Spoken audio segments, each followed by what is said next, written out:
नमस्कार, मी नवलकुमार सरवर, श्री बालाजी घोंगडी उद्योग आणि घोंगडीइंडिया.com. आज घोंगडीबद्दल एक विशेष माहिती तुम्हाला मी सांगणार आहे. ते म्हणजे कांबळा. कांबळा म्हणजे देवाला जी घोंगडी वापरतात त्याला कांबळा म्हणतात. म्हणजे त्याचेसुद्धा प्रकार पडतात का? हो, प्रकार पडतात. तर आपण वेगवेगळ्या घोंगड्या बघितल्या. तर आजपर्यंत जावळाची घोंगडी बघितली, मशीनवरची घोंगडी बघितली, हातमागाची घोंगडी बघितली. कांबळा हा जो प्रकार आहे खूप पुरातन प्रकार आहे. असं मानलं जाते की स्वर्गातून जेव्हा पहिल्यांदा घोंगडी आली ती हीच जी कांबळाच्या स्वरूपात आली.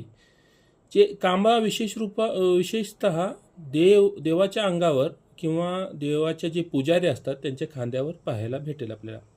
मग त्याचे वेगवेगळे प्रकार पडतात का? हो, तर त्याचे वेगवेगळे प्रकार आहेत. त्याच्यामध्ये आपल्याला 2.5 रेगी कांबळा येतो, 3 रेगी कांबळा येतो, 3.5 रेगी कांबळा येतो, 3.5 रेगी आडबंद येतो, 2.5 रेगी आडबंद येतो.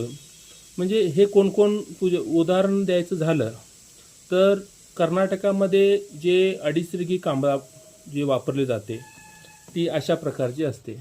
जे की बिरदेवाचे जे पुजारी असतात किंवा बिरदेवाच्या अंगावरती जे कांबळा वापरले जाते ती ही 2.5 रेगी कांबळा असते.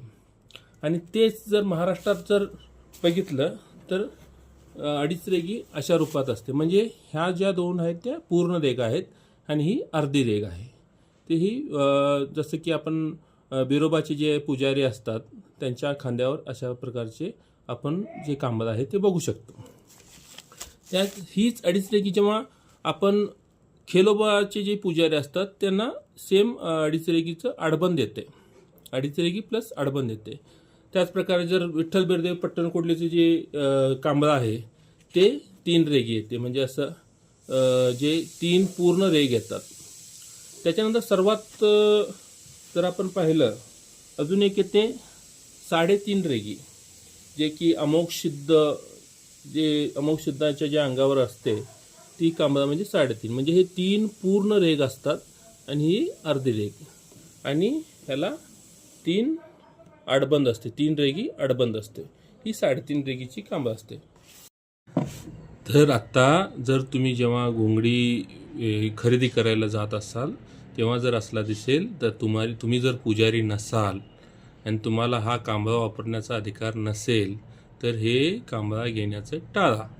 धन्यवाद.